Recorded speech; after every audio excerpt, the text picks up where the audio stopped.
మనం చాలా తక్కువ అంచనా వేసేది, మన జీవితాన్ని పూర్తి స్థాయిలో ప్రభావితం చేసేది మన మైండ్ సెట్. ఏ పరిస్థితుల్లో అయినా మనం మన మైండ్ని కంట్రోల్లో ఉంచుకుంటే మన జీవితాన్ని, ఈ ప్రపంచాన్ని కంట్రోల్లో పెట్టుకోగలం. అంత గొప్ప పవర్ ఉంది మన మైండ్ సెట్కి. కానీ చాలాసార్లు దాన్ని మనం నిరుపయోగంగా ఉంచేసుకుంటాం, చాలా మిస్యూజ్ కూడా చేస్తాం, అండర్ యూటిలైజేషన్ కూడా చేస్తాం. ఉదాహరణకి ఇలాన్ మస్క్ ఒక మాట అంటాడు, ఒక పని నువ్వు చేయాలనుకుంటే దానికి 30 రోజుల వ్యవధి పెట్టుకుని టార్గెట్ పెట్టుకోవచ్చు, 3 గంటల వ్యవధి పెట్టుకుని టార్గెట్ పెట్టుకోవచ్చు.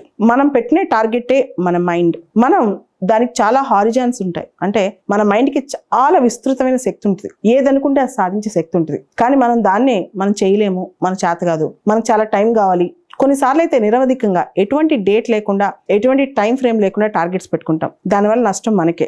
జీవితంలో దేవుడు మనకి ఒక టైం ఫ్రేమ్ ఇచ్చాడు. కొంతమందికి ఒక 10 సంవత్సరాలు ఎక్కువ ఇవ్వచ్చు, కొంతమందికి 10 సంవత్సరాలు తక్కువ ఇవ్వచ్చు. దేవుడు కాకపోతే డెస్టినీ, లేకపోతే సైన్స్. మనిషి జీవితమే పరిమితమైంది. అట్లాంటి జీవితంలో అపరిమితమైన అవి ఎప్పుడో జరుగుద్దులే, ఎలానో జరుగుద్దులే, ఎక్కడో జరుగుద్దులే, ఇలా కాదు. మన కోసం మనం ఎన్ని టార్గెట్స్ పెట్టుకున్నాం, మన మైండ్ని ఎలా కంట్రోల్లో పెట్టుకున్నాం, అసలు మన కోసం మనం జీవిస్తున్నామా, మనం చేసే పనులు మనకు ఎంతవరకు ఉపయోగపడుతున్నాయి, ఇవి ఆలోచించకుండా యువత చాలా మంది కాలయాపన, వృధా ప్రయాస, దాంతోపాటు అనవసరమైన విషయాల్లో చాలా సార్లు వాళ్ళు మానసికంగా కుంగిపోవడం కానీ, లేదా తమ అనుకున్న లక్ష్యాలు చేరుకోకపోవడం కానీ, దానికోసం పని చేయకపోవడం కానీ చేస్తుంటారు.